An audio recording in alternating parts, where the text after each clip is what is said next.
Hello বন্ধুরা, তো চলো আজকে একসাথে অ্যাডিনিয়াম গাছের রিপোর্ট করা যাক। আমরা মোটামুটি সবাই জানি যে অ্যাডিনিয়াম গাছকে ডেজার্ট রোজ বা মরুভূমির গোলাপ বলা হয়। এই অ্যাডিনিয়াম গাছ জল বেশি পছন্দ করে না, তাই এর মাটি হয়ে থাকে শুকনো। আর আজ রিপোর্ট করতে গিয়ে এই মাটি তোলাটার জন্য আমার কোনো শাস্তির চেয়ে কম ছিল না।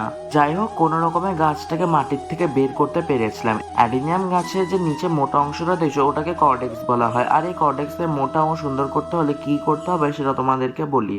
তো কর্ডেক্সের নিচের শেকড় বাদে আশপাশে যতগুলো শেকড় দেখবে সেগুলো সব কিন্তু কেটে দিতে হবে। তারপর গাছটাকে ভালো মতো ধুয়ে এর নিচের অংশে লাগিয়ে দিতে হবে ফাঙ্গিসাইড।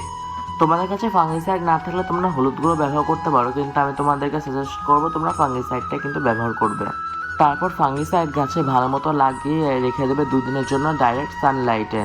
এর ঠিক দুদিন পরে যে গাছটা দেখবে একটু শুকিয়ে গেছে, তবে এতে ভয়ের কিছু নেই, গাছের কিন্তু কোনো ক্ষতি হয়নি। তো চলো এবার তোমাদেরকে দেখাই এর মিডিয়াতে আমি কি কি নিয়েছি আমি 30 ভাগ বালি, 20 ভাগ ভার্মি কম্পোস্ট আর 10 ভাগ করে নিমখোল, হাড় গুঁড়ো আর শিংকুচি, আর বাকি 20 ভাগ নিয়েছি মাটি। যেহেতু মরুভূমির গাছ তাই সাথে কিন্তু বালিটা কিন্তু মেশাতেই হবে। আর অ্যাডিনিয়াম গাছে কর্ডেক্সটা মোটা করতে চাইলে কিন্তু তোমাদেরকে যতটা বড় ছোট টব তোমাদেরকে নিতে হবে। তারপর গাছটাকে ভালো মতো লাগিয়ে জল দিয়ে দিলাম। গাছ কিন্তু আবার এখানেই শেষ হয়ে যায়নি।